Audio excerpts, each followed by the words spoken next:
There's no feeling more intense than starting over. If you deleted your homework the day before it was due, as I have, or if you left your wallet at home and you have to go back after spending an hour in the commute. If you won some money at the casino and then put all your winnings on red but it came up black. If you got your best shirt dry cleaned before a wedding and then immediately dropped food on it. If you won an argument with a friend and then later discovered that they just returned to their original view. Starting over is harder than starting up. If you're not ready for that, like if you've already had a bad day, then what you're about to go through might be too much. Feel free to go away and come back. I'll be here. Alright, thanks for coming with me on this trip. I'll understand if you have to take a break at any point. Just find a safe place to stop and quit the game. And don't worry, I'll save your progress, always. Even your mistakes. This game is a homage to a free game that came out in 2002, titled Sexy Hiking. The author of that game was Jazzuo, a mysterious Czech designer who was known at the time as the father of B games. And B games are rough assemblages of found objects. Designers slap them together very quickly and freely, and they're often too rough and unfriendly to gain much of a following.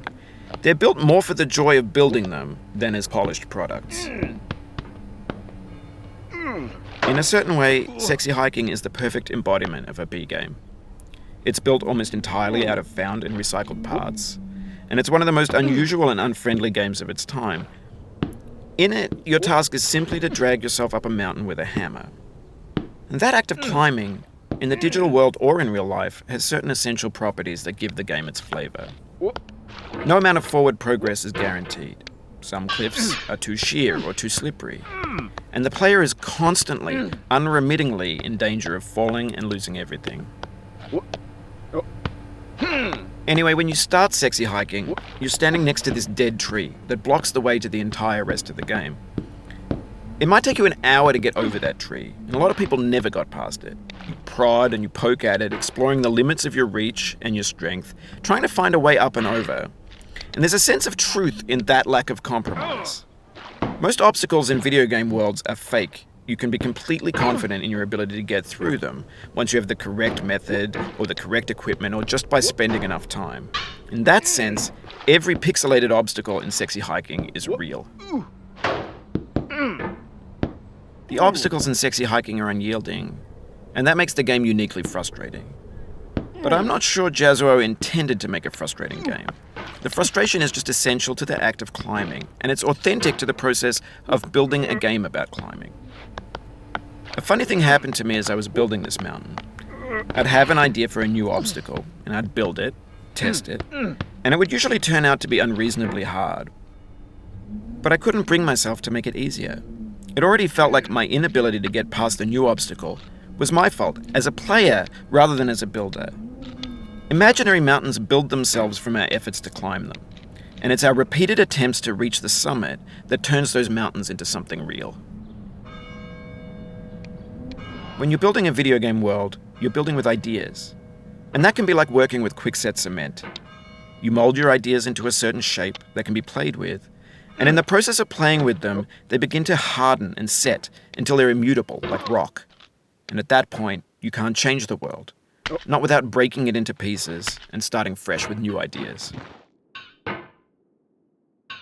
For years now, people have been predicting that games would soon be made out of prefabricated objects, bought in a store and assembled into a world. And for the most part, that hasn't happened, because the objects in the stores are trash. I don't mean they look bad or that they're badly made, although a lot of them are. I mean they're trash in the way that food becomes trash as soon as you put it in the sink.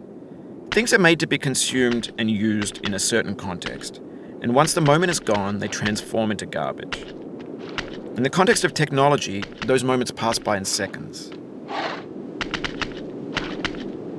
Over time, we've poured more and more refuse into this vast digital landfill that we call the internet. It now vastly outnumbers and outweighs the things that are fresh and untainted and unused.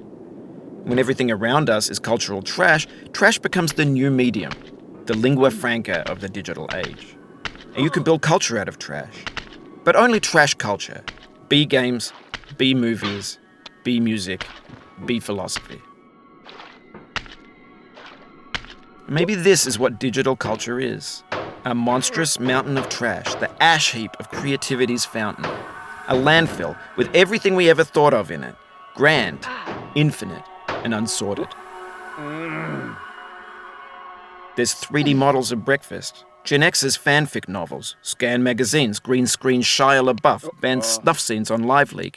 Facebook's got lifelike bots with unbranded adverts and candid shots of Kanye and Taylor Swift mashups, car crash epic failed